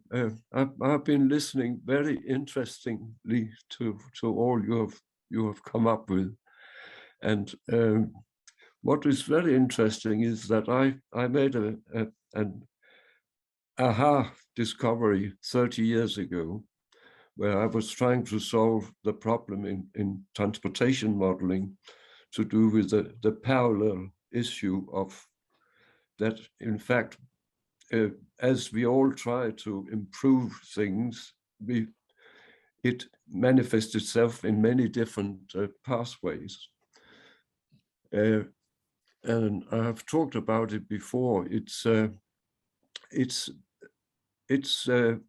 entirely implicate order that creates the unfolding of everything in this model, and I call it P equal NP complete. So it's whole, and it becomes whole because of the implicate order, and the implicate order goes from the future to the now, or so that the implicate order is directed by what is happening now, and especially it's the potential for moving. If we say that we stop it at stages, it could be in the model is every second, and this implicate order just creates all the parallel situation as a frozen picture of that every element in it can just follow the shortest path wherever they are. We could call it a least action field, so to speak, that has a destination. And in a way that resonates with I think general relativity, because it's something attracting, and also in what is it called, magnetism, and that's pure potential. Mm-hmm. It manifests itself in many other ways, because you've got car following one another and interacting, and this interaction also plays from the future back, so that when it unfolds, then it becomes what we see. So it's in a way, to me, it looks like it's pure mind. Because if you look at the simulation I do, it's actually like a mind who can capture everything that's going on and then can create the best possible outcome for everyone. And in that way, we could call that love, because then that's equality and we are all equal. And I would love to discuss this with you. I've been trying for 30 years to explain to people what this is, and for some reason, they don't seem to get it. All it is, it's if you think about a network with each link or arc or edge, whatever you call it, given a value, and you start from the destination, and the values that you're progressing into the now are values actually moving the values in, for example, time or distance towards the destination. And if you sort out all these arcs in order of distance from the destination, then you get what I would call the least action potential field. And it's complete, because it will run till the whole universe is included, whatever that universe is. So I've been trying to sell this as the transportation brain or mind. So there's a bigger mind that can direct things. So that's, in Christianity, that's how we see our God. That he direct us in paths of I'm just going to come in. Yeah. Just want to thank you for sharing. so I just wanted to ask you, was there a particular question you wanted to ask Basil, or just a general comment? well, I want to create a dialogue with Basil, because I think with your implicate order, that is the answer to it. But it appears that we don't fully understand the implicate order. Mm. And I've got a model that can explain it in terms of reality. Yeah. Well, that's very true. And I think part of the dialogue that's going on here is to try and get into that. But I don't think I can deal with, I think there are maybe other people asking more direct questions rather than getting involved. Yeah, yes, sorry. Yeah, well, yeah. Would people be interested in me giving a presentation of what these things are? Yeah. Because it does feed into. I see a complete connection with what you are trying to do, and this. Okay. So it's another physical system of things moving, right. flowing. Let's leave that with Peter to see if. Sorry, with James. Yeah. We'll come. Sorry, I don't want to. Yeah. Thank you. So next question will come from Rocky. Oh, you're just muted. James, my compliments to the Pari Center for putting on such a novel presentation. And my question is to Jena and Basil, how did the two of you put this together? For some strange reason, we get along. Well, it all started because Jena, I think you were actually operating a film camera. You were filming us. That's right. And I at the Bohm Centennial? No, it was, I don't know where, it was in Pari, I know that. And I kept making these jokes, and Jena was about the only one who was laughing at them. So it was quite clear that there was a connection there. And just developed from that. Yeah, I have bad judgment. Yeah. It's just that Thank you. we fire off Thank each you. other for some reason on these particular points. Great. Well, thank you, Rocky, for coming in and for your appreciation. Next, we will go to, is it Margot? Oh, you're muted also, Margot, sorry.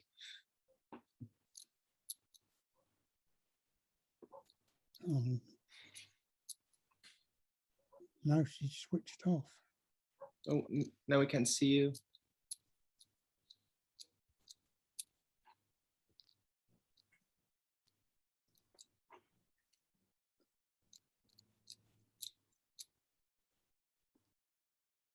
You're still muted. We can see you, but we can't hear you.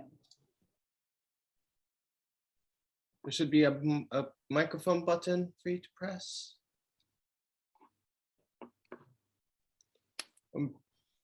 Maybe we'll just move on to the next person. I've got it. Oh, yay, there you are. Found it. Again, I hope mine is not just a comment. I feel there's a question in there, but I have read, my interest has been philosophy, not physics.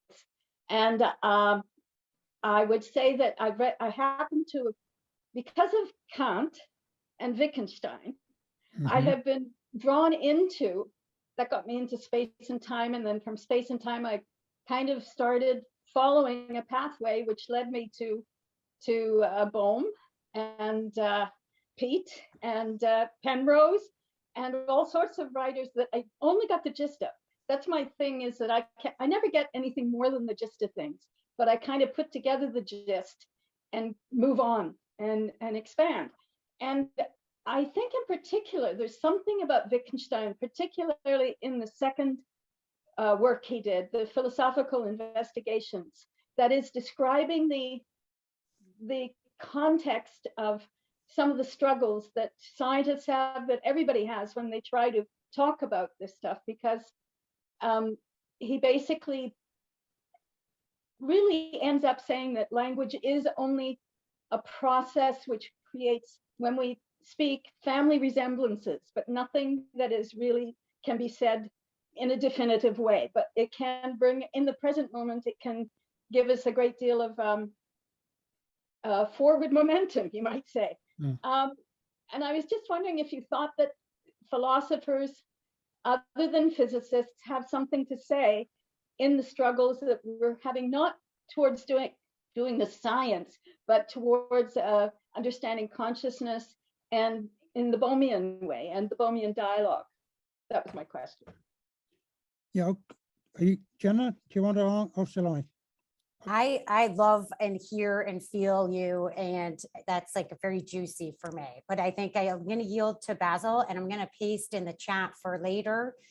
You all can watch David Pete talk about Wittgenstein in Absurdity of Certainty. I have one of the clips out, and yeah, I love the angle you're coming from. But I think, well, yeah. I mean, please, one of the things that I was, when I started out, remember, I used to sit in the seminar. I came through as a solid state physicist, first of all, let me tell you. And when I first joined David Bohm, I used to go to the seminars with David Bohm and Roger Penrose. That was really mind-blowing. And they were talking about abstracting space-time from a deeper process. And I actually reached out to try to see what Kant said about this, but I found that it was really Schelling and perhaps Fichte who were providing me with some understanding of what I was trying to say. And it didn't give me the complete answer, but it was, they were more saying, were moving in a direction that I felt I could understand. But again, like yourself, it's so difficult because language is used in such different ways for different groups. The words are all ambiguous. That's why I rush to formulae, because somehow I feel, rightly or wrongly, the formulae pinpoint something more sharply than words. And maybe what was Wittgenstein trying to say, that simple message in a deep way? I don't know.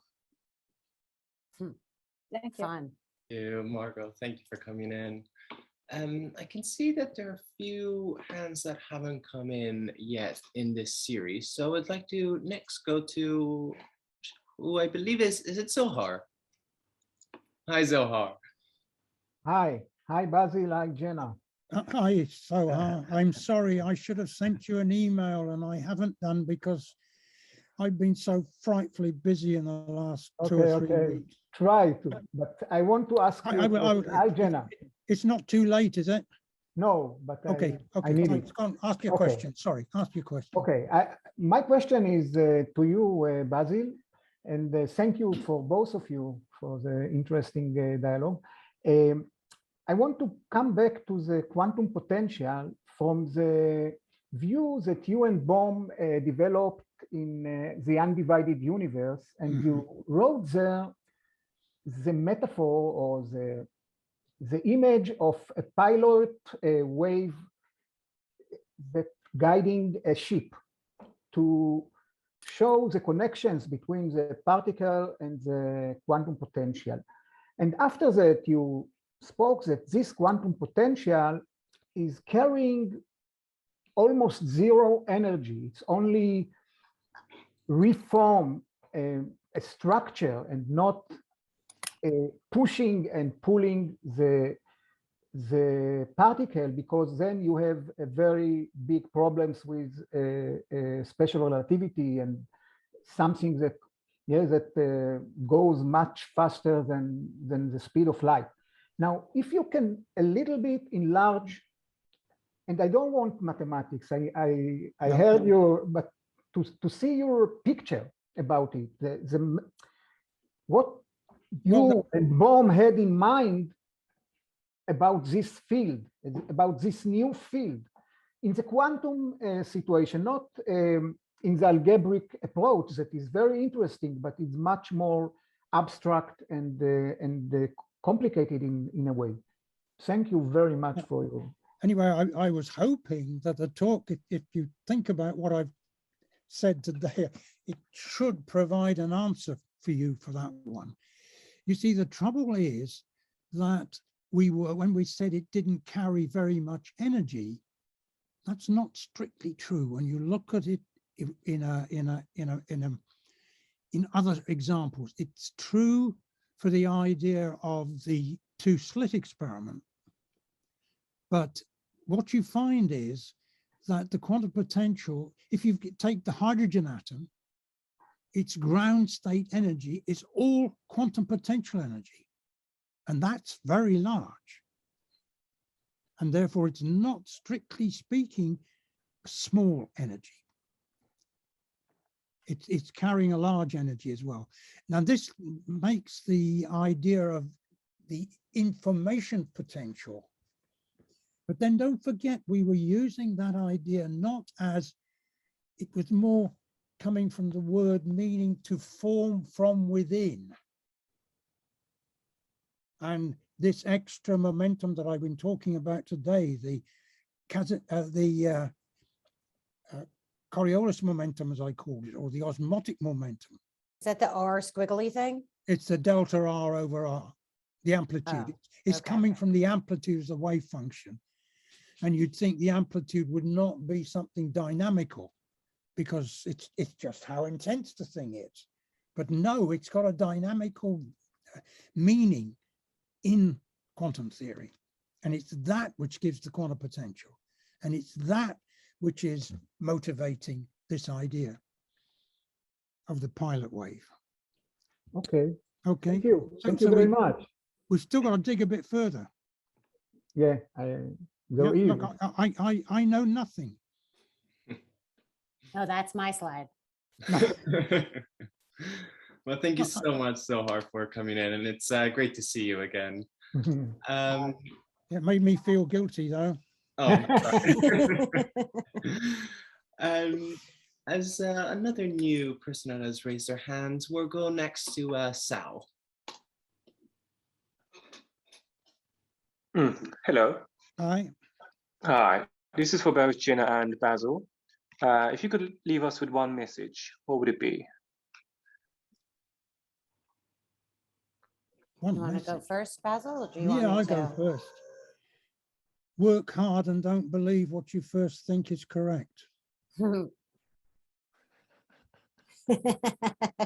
Thank my you. first thought is no, I think we are one we. We are one we. We are one we. That for me is why I care about what we're talking about. And I feel like it shifts so many things, so many conflicts. We are one way. That's what I would want us to. I'm not saying this talk brought us to that truth, but it's what brought me to be a part of all of this. And I'm happy to expound, but maybe it's obvious what I mean. I don't know. Simple. Thank you. Would you want to leave us with something, Sal? Myself, be curious. Be curious. I love that. Yeah. Love that. Thank you. Thank you, Sal, for prompting that wisdom. Thank you, guys. I can see Shantena, the president of the Pari Center, has his hand up, so I should really give him priority. Come in, Shantena. Oh, thank you, James. Thank you, Basil and Jena, for a wonderful talk. Complex. Good to see you again, Shantina. Yes, good to see you, Basil. I'll ask a very direct question. It's new to me, out of my ignorance, the idea that there's an energy associated with the quantum potential. So I would like you to elaborate on that a little bit. Does that influence like the presence of quantum potential over a distance? Okay, yes. But I'm still trying to get my head around that in the geometrical structure that I was talking about today. But how did we first come across this? If you do, you see, I came across it. I'm not talking about what David Bowe and I did. When I first came across it, it was, it emerged, but let me start. I thought it was a load of rubbish to begin with when I first started working with David Bowe. And then two students came up to me and said, well, why don't you talk about this 52 paper, BJ? I said, oh, wrong. And they said, well, why is it wrong? And I hadn't read it properly. And then I read it and I found that in fact, the quantum potential came out of the Schrodinger equation.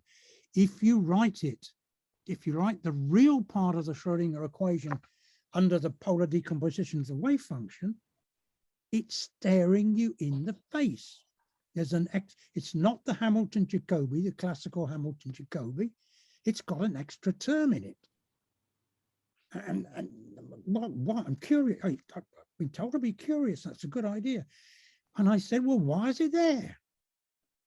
And then I read Heisenberg, who said it's ad hoc and it's proving 2 + 2 = 5.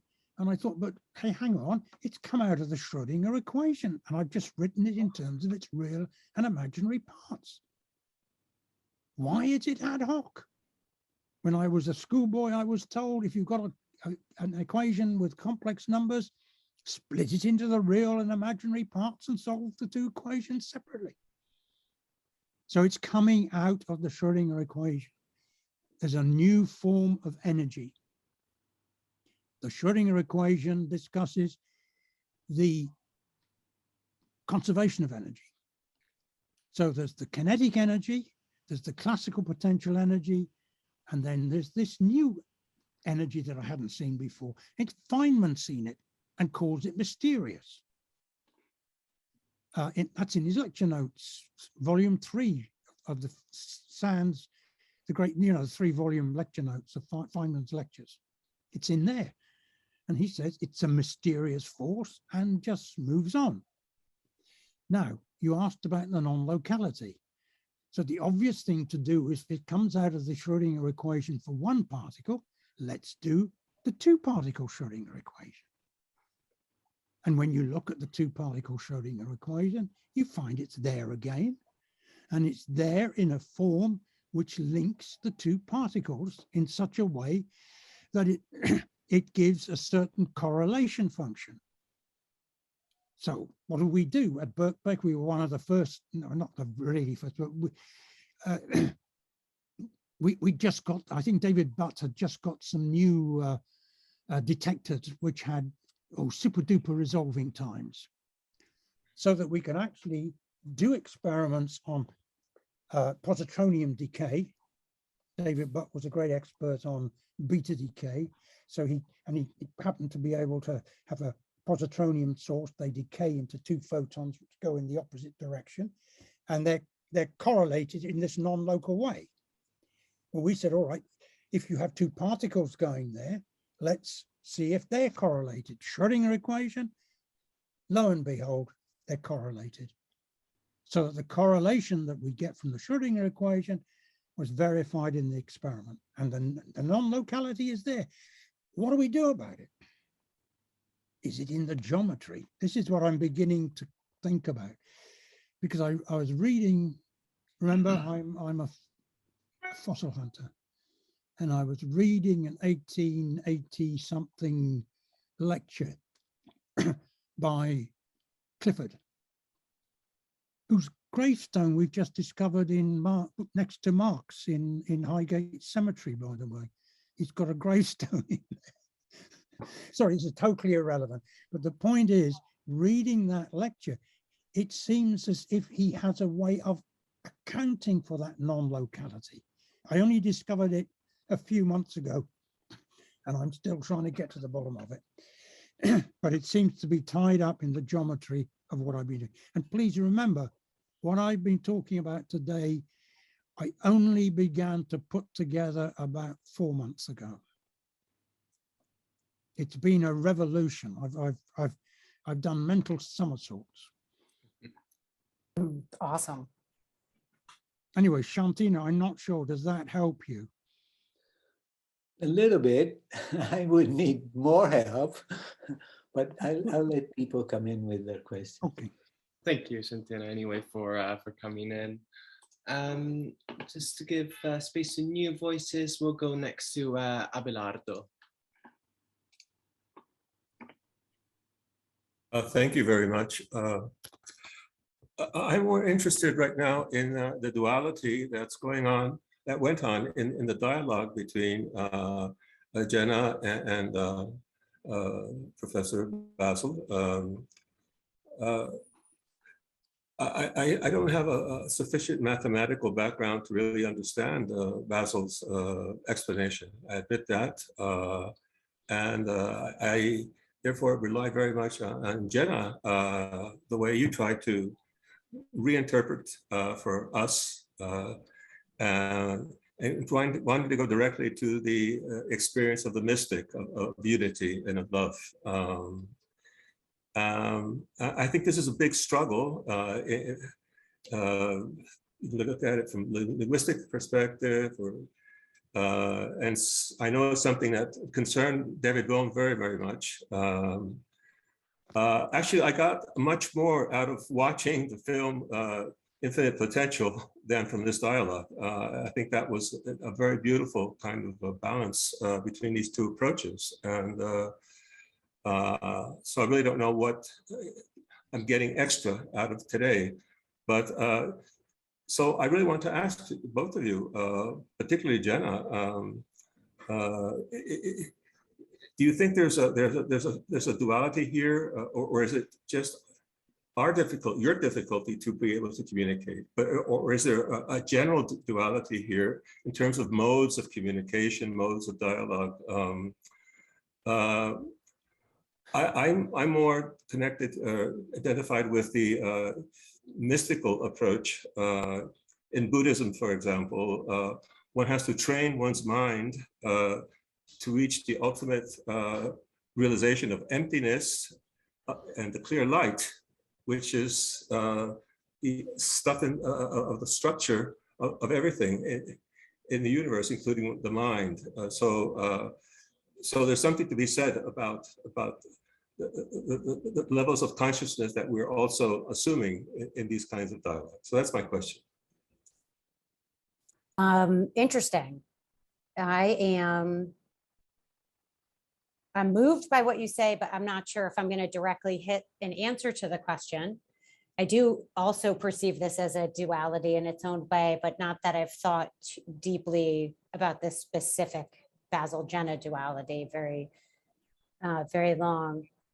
I think the way I'm coming at the material seems somewhat similar to yours. You know, I had like a spiritual emergency kind of experience like 20 years ago, and I wanted to describe it in a manner that wouldn't discredit me.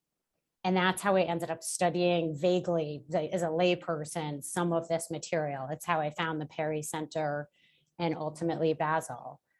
And so I realized that I wasn't going to be able to prove the point of view that came to me through the spiritual path, that proving it was futile. But what I could do would be to prove the insufficiencies of the limitations of the Newtonian classical explanations of things. That if we could pan out and look at the context that we're steeped in, that is the only reason that maybe you can't describe a Buddhist truth in the grocery store here without looking like something's wrong with you. And what's really wrong is the Western worldview. And I'd like to blame somebody. I'd like to blame Descartes or the people that came after Newton, somebody. I'm just half joking, but I can't prove, we really, the Tao that can be spoken is not the Tao, right? We can't prove that our Buddhist inclinations are accurate necessarily, right? But can we prove that the reason it seems wrong is the same reason Basil seems wrong? I feel like I know that he's talking about something true because of experiential knowledge. And when my dense head is able to hear some of what he's saying, he's speaking the language that makes it safe for us to go to the grocery store, holding our wholeness and our stillness and our point of view that is seemingly rejected in the West. I feel very happy if you can do that. I feel, but please remember, I'm an incorrigible mathematical physicist. Oh, you think? Yeah, I don't think anyone could forget that. And forgive me, I may not have answered your question, but you touched my heart. So that's how my heart feels. I'd like to make a very quick comment, if I may. In Buddhism, in developing or cultivating the wisdom of emptiness, one uses conceptual analysis up to a certain degree, but there comes a moment where you have to let go of that if you want to get directly experientially in touch with that sense of the wholeness that is present in the emptiness. That emptiness is not nothingness; it's wholeness. So that's my comment. Yeah, I fully agree. Fully agree. And I also think we don't have to so much get in touch with it. We have to get the layers out of the way because we're always in touch with it, which I think one might say that's true of the quantum potential as well. It's always there in the metaphorical sense. Sorry, Basil, forget it. No, please. I mean, this is an area that I find difficult, as you know. And I'm only glad that what I'm saying is of some help to you. I think, yeah, we're on. To get into the grocery store. I'd hate you not to be able to go into the grocery store. Yeah, and we've talked about this. Like it's somehow Basil, you and I have talked about this. Sometimes you end up talking about neural pathways when we're talking about consciousness, and I say, stop using the language of the oppressor. Yeah, but I'm not mad at science, but I'm mad at something. I'm mad at. No, but we have to. The science has to understand what is going on, and then we can come closer to these experiences that we all have. Yes, they're already there. I totally agree. They're already there. Yeah. Yeah. I'm with you. That's one thing I wanted to talk about was at when I talk about first gear, I think of I experience it as a binomial tree, left, right, up, down, black, white, like it's all duality and it's like, you're right, I'm wrong, you're this, like it's this back and forth constant in this weird map. And that quiet now place that you're bringing up into the conversation, thank you, doesn't need that battle of opposites. It's containing both sides. Anyway, you speak in my language. I'll be quiet. I'm sure somebody else has something. Thank you, Abelardo, for coming in, and thank you so much for your question. Now, would like to apologize to everyone who's got their hand up, but unfortunately we have just gone over, so I can't really take any more questions. I'm really sorry, but we'll have the opportunity maybe tomorrow or on Sutra even to discuss whatever you wanted to ask. Apologies again, but however, I do want to thank you so much, Jena and Basil, for this session. It really has been a very creative and a very different session from what we've had, trying to understand these concepts. And yeah, thank you so much, Basil, for your knowledge, and thank you so much, Jena, for the wisdom and the translation you've given us. Thank you, James. With that, Thank you, do you James. have Thank any you. final comments to give us, or should we just close? I am happy from some of the comments that I've made. It means I have not wasted everybody's time. No, that you haven't, Basil. I actually believe that after I finish off my closing, everyone from the audience wants to unmute themselves and thank you. We've had that request in the chat, so you'll get much more love after my conclusion. No, I just did want to thank everyone, though. Thank you all for joining us. Thank you, Jena and Basil. I don't really have any announcements today. I'd just like to invite you all again to use our forum. Just keep that going. It's a great way to keep in touch. And I hope to see you all tomorrow, where we'll have Mark Vernon, where he's going to have his second session, second Sunday, which will be on the way up and the way down, Dante and the one path from hell to paradise. As always, you can contact us on our website, social media, or email at eleanor@paricenter.com. And thank you all again for joining us, and we'll see you again soon here at the Pari Center.